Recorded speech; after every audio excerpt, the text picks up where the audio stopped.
Aujourd'hui, à Explique pas le gros, on va parler du jeu Master of Venice. C'est un jeu de R&R Games Incorporated. C'est un 2009. C'est un 15 ans et plus, 2 à 5 joueurs. Notre jeu est de Frank Di Lorenzo. Donc, quel est le thème général? C'est simple, vous êtes des marchands du 15e siècle. Donc, comment faire pour gagner la partie? C'est simple, celui qui va avoir le plus de points en fin de partie, gagne la partie. Donc, maintenant, qu'est-ce que le jeu contient? On a notre plateau central, on a 5 plateaux qui représentent les 5 boutiques du jeu. On a également les actions qui sont reliées aux nos fameuses 5 boutiques. On a les actions pour les bureaux d'expédition. On a des carnets de commandes. On a les ducats. On a les professions pour le jeu. On a une gondole. On a les rumeurs ainsi que les faveurs. Et on a ce que chaque joueur va recevoir. Donc, un pion, 2 disques de bois et une autre espèce de petit disque que je vais vous expliquer à quoi ils servent tantôt. Donc, c'est tout ce que le jeu contient. Maintenant, on va setter le board. Ça, c'est un petit peu plus long. Donc, première chose à faire, on va prendre les chevilles qui viennent avec le jeu, qu'on va mettre sur chacune des boutiques. Donc, si, admettons, je prends cette boutique-ci, j'ai 2 arcs et une autre traque dans le bas. Donc, la première traque, c'est pour l'argent. Donc, combien coûtent les ressources de cette boutique-là? Donc, si je regarde ici, on va la mettre à 40. Ensuite, on a le prix des actions qu'on va également mettre à 40. Et finalement, les commandes, on va les mettre à 2. Chaque boutique commence de cette façon-ci. Donc, vous placez les 5 boutiques à 40, 40 et 2. C'est bien. Une fois que ça c'est fait, sur le plateau de jeu principal, on a également une traque avec le prix du bois. Donc, on va mettre une cheville à 40. Ça va être pour le prix du bois. Donc, on a comme ressource le bois ainsi que les ressources qui sont reliées à nos 5 boutiques. Ensuite, nous allons prendre toutes les rumeurs. Les rumeurs, c'est les petites gondoles comme ça. Ce qu'on va faire, c'est qu'on va les mettre sur les emplacements ici, sur le board central. Dans le fond, une espèce de petit cours d'eau qu'il y a là, ça représente tous les tours du jeu qu'il va y avoir pendant la partie. Donc, au total, il va y avoir 16 étapes dans le jeu. Donc, il va y avoir 4 enchères et 12 rounds. Donc, si on regarde un petit peu plus près, chaque tour de jeu chaque round, si vous voulez, il y a une gondole. Donc, on va mettre la gondole ici, sur le bip. Et à mesure qu'elle va avancer, ça va nous dire, si vous voulez, à quel stade on est rendu dans le jeu. Une fois que ça c'est fait, vous allez prendre les faveurs. Il y en a 6. On va mettre la pile de 6 sur l'église, qui est au centre du plateau central. On est peut-être un peu proche, hein? Ah! Et on va en prendre 2 ouvertes qu'on va mettre ici, qu'on va disposer. C'est bien. Maintenant, à chaque joueur va recevoir son pion, qui va être pour les destinations. Il va avoir 2 petits cylindres de bois. Il y en a un qu'on va mettre sur le 0 de la piste de score qui a tout le tour du board. Et ensuite, le deuxième va servir ici pour l'ordre de tour. C'est bien, donc chaque joueur fait la même chose. Ensuite, chaque joueur reçoit également un disque de sa couleur. Sur le disque, il y a tous les territoires du board central et il y a des chiffres de 0 à 75 qui vont servir pour les enchères. Donc, notre joueur reçoit son disque ainsi que son pion. C'est bien. Ensuite, ce qu'on va faire, comme je vous disais tantôt, on a des actions pour nos 5 boutiques. Donc, on va prendre une action de chacune des 5 boutiques qu'on va mélanger ensemble. Donc, j'en prends une de chaque. Comme ça. Il en manque une, hein? Celle-là. On va les brasser. Et on va en remettre une à chaque joueur. Donc, admettons que notre joueur jaune reçoit celle-ci, eh bien, il va avoir une action pour débuter le tour. Pour débuter le jeu, plutôt. Donc, on a le disque, le bouton, ainsi que une action. Puisque j'ai l'action bleue, eh bien, je vais prendre la boutique bleue que je vais mettre en avant de moi. C'est bien. C'est bien. Donc, pour partir de la partie, notre joueur jaune est rendu comme ça. Ensuite, notre joueur jaune a besoin d'argent. Donc, vous allez remettre 150 ducats pour chaque joueur. Chaque joueur va recevoir 150 ducats qu'il va mettre en avant de lui. Comme ça. C'est bien. Ensuite, on va rétablir les ressources pour chaque joueur. Admettons par contre que vous jouez à 4 joueurs, ça veut dire qu'au total, il va y avoir 4 actions de données à chaque joueur. Donc, il y a une boutique qui ne sera pas à personne. Cette boutique-là, vous allez la mettre sur le coin, sur le côté, et tous les autres vont être à chacun des joueurs, pour le moment. C'est bien. Maintenant, on va prendre le petit sac de ressources. On va brasser. On va mettre 2 ressources pour chacun des docks qu'il y a sur le plateau. Donc, si vous regardez ici, on a dock 1, dock 2, dock 3 et dock 4. Donc, on va mettre 2 cubes pour chacun des docks. Ce qui nous donne 8 cubes au total qui vont être sur le jeu. C'est bien. Ensuite, on va mettre 1 cube par bureau d'expédition. Bureau d'expédition, il y en a 2. On a le nord et le sud. Donc, on va mettre un cube au nord et un cube au sud. C'est bien. Et finalement, on va remettre un cube de départ à chaque joueur. Donc, notre fameux joueur jaune reçoit un cube comme ceci. C'est bien. Maintenant qu'on a remis les cubes, nous devons, avant de débuter la partie, réorganiser le prix de chacune des ressources. De quelle façon ça fonctionne? On va regarder tous les cubes qui sont sortis au dock, les cubes qui sont à l'expédition et les cubes qui sont sortis pour chacun des joueurs. Et on va baisser le prix. Le prix ici, on va le baisser selon le nombre de cubes. Donc, ici, j'ai la boutique jaune. Si je regarde, présentement, j'en ai 2 ici, j'en ai un là, et les joueurs n'en ont pas eu. Donc, je vais baisser le prix de 3. 1, 2, 3. C'est bien. Donc, présentement, les ressources jaunes, pour la boutique jaune, plutôt, les ressources valent 25 ducats chaque. Les actions coûtent 40 et il y a seulement 2 commandes disponibles. Ça peut paraître compliqué comme ça, mais ça va rentrer tranquillement, pas vite, vous allez voir. Donc, je fais ça pour chacune des couleurs. Donc, admettons que je prends ceux-ci. J'en ai une là. J'en ai seulement qu'un, donc je vais seulement descendre de 1 le prix des ressources bleues. Je fais pareil avec le bois. Si je regarde le bois, je crois que j'en ai un, donc je vais baisser de 1. Si je prends les verts, n'oubliez pas que je suis daltonien, soit dit en passant, là, ça se peut que je vous compte des mentés pour ce qui est des couleurs. Le vert, j'en ai 1, 2, 3, j'en compte 3, donc on va baisser le prix de 3. Donc on fait ça pour chacune des ressources. Et ensuite, on va pouvoir enfin commencer la partie. Good. Maintenant, je vais vous expliquer une chose de faite. Ici, notre joueur jaune a pris la boutique bleue. Pourquoi qu'il l'a pris? Parce que c'est le seul joueur qui a des actions de cette boutique-là. Donc, si, pendant la partie, le joueur rouge finit par avoir 4 actions bleues, eh bien, c'est lui qui va prendre la boutique et qui va la mettre en avant de lui. Par contre, le joueur jaune va garder toutes ses actions. C'est seulement que celui qui a le plus d'actions d'une boutique va avoir la boutique. Si, admettons, j'ai 6 actions jaunes puis 4 bleues, puis c'est moi qui ai le plus pour les 2 actions, eh bien, je vais avoir les 2 boutiques en avant de moi. C'est bien?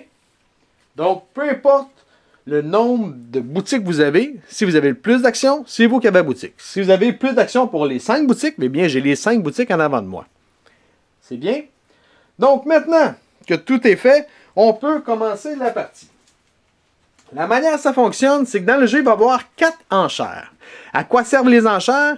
Ils vont servir à savoir quel est l'ordre de tour. Donc, si on regarde ici, sur le plateau, on a l'ordre de tour qui est ici. La façon que ça fonctionne, c'est que à chaque fois que vous allez voir un bid, c'est le seul moment où est-ce qu'on va changer l'ordre de tour. Donc, l'ordre de tour ici, qu'on va faire avec le bid, il va être effectif jusqu'à temps qu'on fasse 1, 2, 3 pour le 4e tour. là, on va refaire une nouvelle enchère pour changer l'ordre de tour. Non seulement l'ordre de tour est important pour savoir qui commence, mais aussi pour choisir sa profession en premier. Si vous vous rappelez tantôt, je vous parlais qu'il y avait des professions dans le jeu. Eh bien, il y a 6 professions.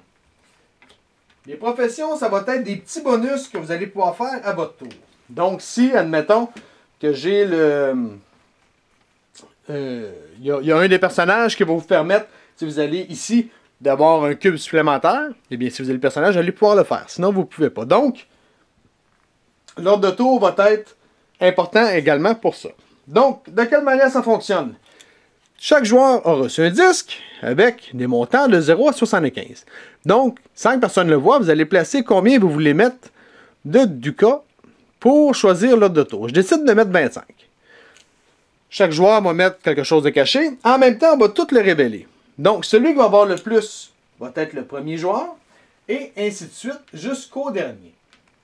Admettons qu'on est amanché comme ça. C'est bien? Maintenant, puisque je suis le premier joueur, je vais être le premier à choisir ma profession. Par contre, le dernier joueur, donc présentement le joueur vert, n'a pas le choix de prendre la profession gondolier. Il n'a pas le choix. Donc, le dernier joueur prend lui, c'est automatique. Et ensuite, on va y aller avec l'ordre de tour. Donc, le jaune va choisir sa profession. Et il va avoir cette profession-là jusqu'à temps qu'on fasse une nouvelle enchère. Donc, tant et aussi longtemps qu'on ne fait pas l'autre bid ici, le joueur jaune va être premier joueur et on va avoir le même personnage pour tous ces coups-là. C'est bien. Donc, notre joueur jaune décide de prendre, admettons, celui-ci. Donc, ici, mettons qu'on tasse ça. Le joueur jaune avait les bleus, il avait son argent. Ça, c'était tout à lui. Et il prend ce joueur-là. Donc, tout ça, c'est la possession du jaune. Oh, je vais reculer un peu. Donc, notre joueur jaune a la boutique, son action, il y a un cube. Donc, tout ceci est pour le joueur jaune. Ensuite, notre joueur jaune avait mis 25 ducats. Donc, ils doivent payer les 25 ducats à la banque et il va pouvoir changer, s'il le désire, les bons de commande, si vous voulez, de l'une des 5 boutiques. N'importe laquelle. Bien, ça fonctionne, c'est... Puisqu'il a bêté 25 ducats, eh bien, il va pouvoir changer le carnet de commande de 1 pour 5 ducats. Donc, si, admettons, il décide de faire ça, il pourrait prendre le bleu. Il a bêté 25, donc il pourrait avancer le carnet de commande de 5. C'est bon, on pourrait se mettre ici. Ou, il pourrait, s'il le désire, descendre le carnet de commande de 1 par tranche de 10 ducats qu'il a mis. Il a mis 25, donc il pourrait le faire 3 fois. Donc, il pourrait décider de le baisser à 0. Ou de le monter de 5. En fait, il ne pourrait même pas le baisser parce que...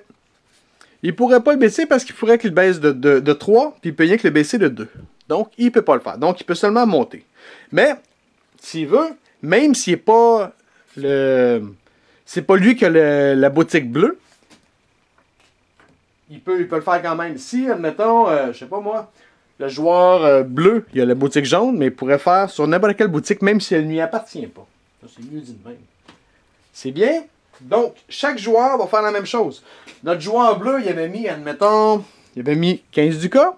Donc, il va les payer. Il va prendre une profession, parce qu'il était deuxième. Il prend la profession qui reste. Et ensuite, avec les 15, il va pouvoir faire la même chose. Soit il va augmenter les commandes de l'une des boutiques de 3, ou il va descendre l'un des carnets de commandes de l'une des boutiques de 2. Pourquoi 2? Parce qu'on arrondit au supérieur. C'est bien jusque-là. Je sais, ça a l'air compliqué de même, mais ça s'en vient, ça s'en vient. Maintenant, une fois que tout est fait, que tout le monde a réglé, a payé, a pris sa profession et a réorganisé l'une des boutiques, seulement l'une, pas 8, seulement l'une, une. Une fois que ça c'est fait, on va pouvoir commencer le tour standard. Donc, première chose à faire, on va tous faire notre déplacement simultané. Comment on fait notre déplacement? Encore là, ça va être avec notre belle petite roulette que je vous disais tantôt. Si on regarde, sur la roulette, on a tous les emplacements du jeu. Donc, si on regarde notre board, OK?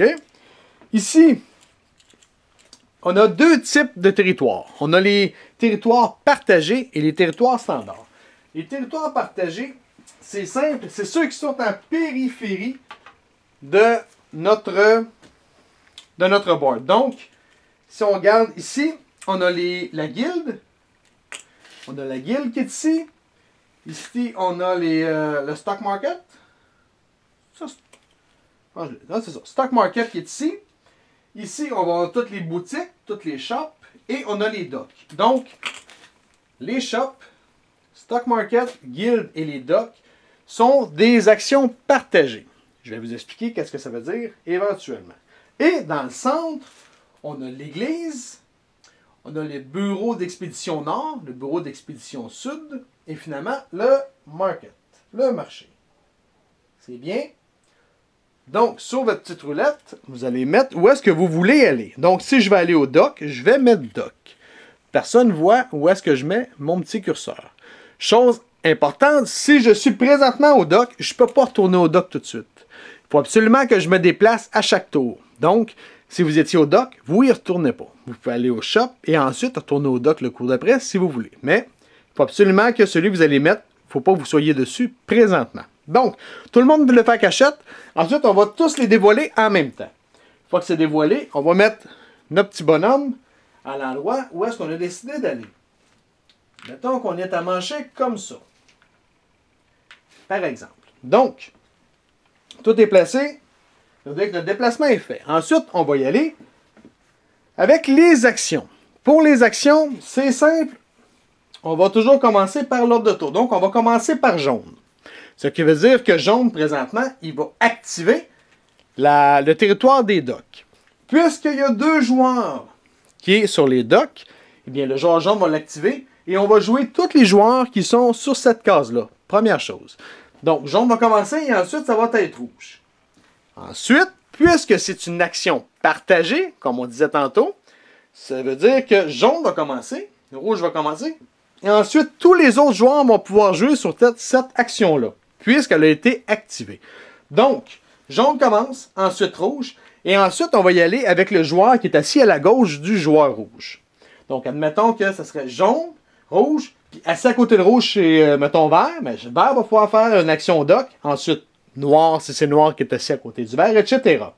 Donc, tous les joueurs vont pouvoir jouer sur cette zone-là. Il ne faut juste pas oublier que les premiers qui sont ici, ça va être les premiers à jouer. Donc, jaune, rouge, ensuite les autres.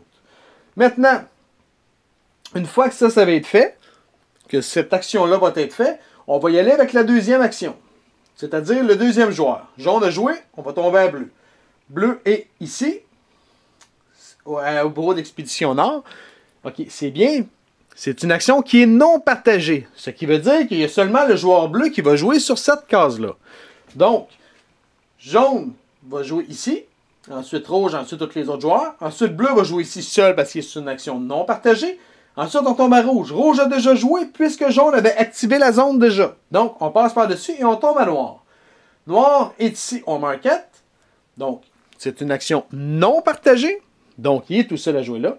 Et finalement, on a vert. Vert est au stock market. Si vous suivez, stock market, c'était une zone qui était partagée. Donc, vert va jouer et ensuite le joueur après vert, etc. Tout le monde va pouvoir jouer sur cette action-là. C'est bien. Maintenant, une fois que ça c'est fait, une fois que tout le monde a joué son tour, tout est fait. N'oubliez pas que si les actions que vous faites, vous avez un bonus avec vos personnages, n'oubliez pas de les appliquer. Une fois que tout est fait, eh bien là, le gondolier, le joueur qui avait la profession gondolier, va pouvoir avancer la gondole de 1. Il va récupérer la rumeur qu'il va mettre en avant de lui, face cachée. Il va pouvoir la regarder lui seul. Et ensuite, on va tomber au deuxième tour. Deuxième tour, qu'est-ce qu'on va faire? On va refaire la même chose que tantôt. Donc, tout le monde va prendre son petit disque et va décider où est-ce qu'il veut aller. Moi, j'étais au dock, donc je ne peux pas aller au dock. Donc, je décide, mettons, d'aller à shop. Chaque joueur va faire ça. On ne change pas l'ordre de joueurs puisqu'on n'a pas sur un bid. C'est seulement sur les bids qu'on va tout changer. Donc, on fait la même chose. Tout le monde met sur son curseur où est-ce qu'il va aller. On le démontre en même temps. Tout le monde change de place. Moi, j'ai décidé que j'allais là, lui là, etc., etc. Mettons qu'on est à manger comme ça. Donc, une fois que ça c'est fait, on a changé de destination. Maintenant, on va faire la même chose que tantôt. On va y aller avec l'ordre de tour. Donc, jaune est toujours premier. Jaune va jouer ici au shop. Puisque c'est une action partagée et qu'il est seul, donc jaune va jouer et ensuite tout le monde va jouer à partir du joueur qui est assis à la gauche de jaune. Ensuite, on a bleu. Donc, bleu est ici. C'est une action non partagée. Donc, bleu seulement va faire son action. Il va faire ce qu'il a à faire. Mais, puisque la zone a été activée, après bleu, ça va tout de suite être le vert qui va jouer là. OK? Le vert va jouer tout de suite, puisque l'action, la zone était faite. Et ensuite, on va continuer. Donc, jaune a déjà joué, bleu a joué, donc on va tomber à rouge. Rouge est sur une action, est au stock market, qui est une action partagée. Donc, rouge va jouer et ensuite, tous les joueurs à sa gauche vont jouer dans le sens des aiguilles d'une montre. Ensuite, on a noir qui est ici, qui est une action non partagée. Donc, il va jouer tout seul. Puis ensuite, vert. Le vert a déjà joué ici. Et on fait ça continuellement. Quand on va arriver à bid tantôt, lorsqu'on va arriver là, eh bien là, on va recommencer ce qu'on faisait au départ. Donc, on va commencer par faire des enchères. Donc, on va prendre une petite roulette. On fait notre enchère. Moi, je mets, mettons, 35, etc. On regarde qui est-ce qui a misé le plus. Et on va faire la même chose que tantôt. Donc, on va les placer en ordre. Mettons que notre nouvel ordre est comme ça. Mettons le ordre de tour. Vert n'aura pas le choix de prendre le gondolier. Donc, vert prend le gondolier parce qu'il est le dernier joueur. Et ensuite, rouge va choisir quelle profession qu'il veut. Une fois qu'il a choisi sa profession, il va faire la même chose qu'on a fait au départ. Donc, s'il a misé 75, le joueur rouge a misé 75, eh bien, si on se rappelle, il va pouvoir bouger augmenter ses commandes de 1 par 5 du cas, donc il peut les avancer de 15, ou il va pouvoir les reculer de 1 par tranche de 10. 75, il peut les reculer de 8. Il fait ça sur une boutique. Que la boutique lui appartienne ou non. Donc ça, c'était pour l'ordre de tour. Maintenant, on va aller... Je vais vous expliquer pour ce qui est toutes les cases qui sont disponibles, comment ils marchent. Mais on va faire ça sur une autre vidéo. On va prendre un break de celle-là. Donc, allez voir la deuxième partie de la vidéo pour ce qui est de l'explication des ondes. Ça marche? À la prochaine!